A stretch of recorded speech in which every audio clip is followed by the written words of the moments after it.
Sri Banwarilal Purohit ji, Governor of Tamil Nadu, Sri A. Balakrishnan, Vice President, Vivekananda Rock Memorial and Vivekananda Kendra, Sri Praveen Davolkar, General Secretary, Vivekananda Kendra, distinguished guests, ladies and gentlemen, and a number of students sitting here, whom I call the future of India.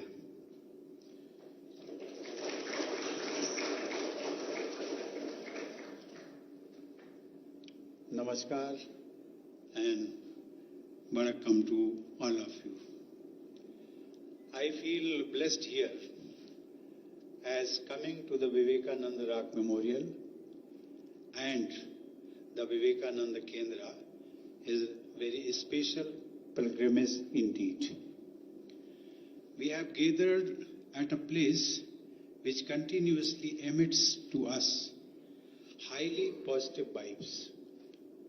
The Vivekananda Rock Memorial and the Kendra are among those few spots which are naturally endowed with an ambience of extraordinary serenity. They bring the unquiet mind to rest and lead it to ponder perennial questions. It was this spiritual power of the rock at the very feet of Bharat Mata which drew Swami Vivekananda to Kanyakumari in his quest for inner peace. 127 years ago, on 25th December 1892, Swamiji began deep meditation at the site where the rock is situated today. In 3 days and 3 nights, a simple monk transformed himself into an enlightened being and a global messenger of Bharatiya Sanskriti. Swamiji attained enlightenment in this region here and sparked a unique spiritual revolution. It was not for an individual's own salvation. It was for the rejuvenation of the spiritual values of the motherland and service of its people. More recently, I have gone through the wonderful experience of watching a play on the life of Swami Vivekananda at Parliament, organized by Ramakrishna Mission, which memorized by his evolution as a realized soul. In this context, let me recall a letter written by him on 19th March 1894, in which Swamiji wrote about his plans. He envisioned selfless sannyasins going from village to village, educating people and working to improve their condition. He wrote, "We as a nation have lost our individuality, and that is the cause of all mischief in India. We have to give back to the nation its lost individuality and raise the masses." Ladies and gentlemen, less than a year after his Kanyakumari experience, on the historic day of 11th September 1893, Swamiji made his epoch-making speech in the Parliament of the World's Religions in Chicago.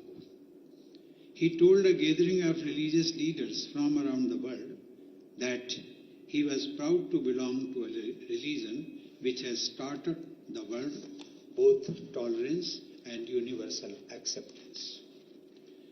When Swamiji's birth centenary was being celebrated in 1963, the people of Kanyakumari thought of building a memorial at the place where the unknown monk became one of the greatest spiritual leaders of modern times. About 650 skilled artisans and workers toiled day in and day out for 6 years. They made the memorial also a symbol of hard work, commitment and dedication. The Vivekananda Rock Memorial was inaugurated on 2nd September 1970 by Sri V.V. Giri, who was the President of India then. Over the last 50 years, it has inspired countless visitors, especially youth of this country, to lofty ideals. I am sure many of you are familiar with the campaign that preceded the construction of this memorial. This monument was made possible by the untiring efforts of Sri Eknath Ranade, who mobilized the entire nation for this project. Like a worthy disciple of Swami Vivekananda, Eknath Ji lived the life of a sage and devoted himself to the work of resurrecting India's spiritual genius. For this cause, he put his legendary organizational skills to work. Karmayogi Eknath Ji organized a mass contact program and involved lakhs of people in this project. It was with the humble contribution of 1 rupee each from masses that the funds for this project were collected. Moreover, he met members of parliament and convinced 323 of them to sign an appeal seeking support for this cause. He brought together supporters from across party lines or religious lines to make this majestic monument truly national in its scope and ambitions.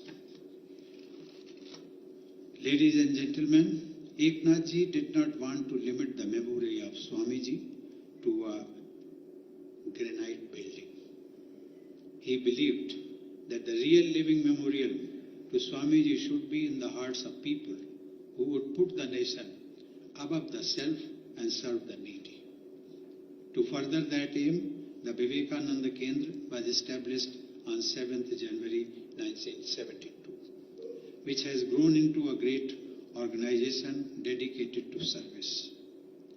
The Vivekananda Kendra too will soon celebrate its 50 years. On 2nd September this year, we began the celebrations of the 50 years of the inauguration of the Rock Memorial. On that day, I had the privilege to inaugurate the program called Ek Bharat Vijayi Bharat Sampark Karyakram. As part of the celebrations under this program, the Vivekananda Kendra plans to spread the message of Swamiji to every nook and corner of this land. I am confident that it will make more and more people realize the true significance of the Vivekananda Rock Memorial as a confluence of diversities, unifying them into a spiritual power. India is often described as spanning from Kashmir to Kanyakumari. One is in the lap of the lofty Himalayas, and the other has in its lap this majestic monument. Both the Himalayas and the Vivekananda Rock Memorial remind those living in this land the necessity to expand horizons of our small individual identities. Both constantly invoke us to move from mundane planes to a life on a higher plane, standing magnificently alone amid bare nature. The Rock Memorial is the ultimate rock house that will continue to guide our ships to our spiritual home amid turbulent seas. May Swami Vivekananda's life and deeds continue to inspire this land in years to come. Thank you. Jai Hind.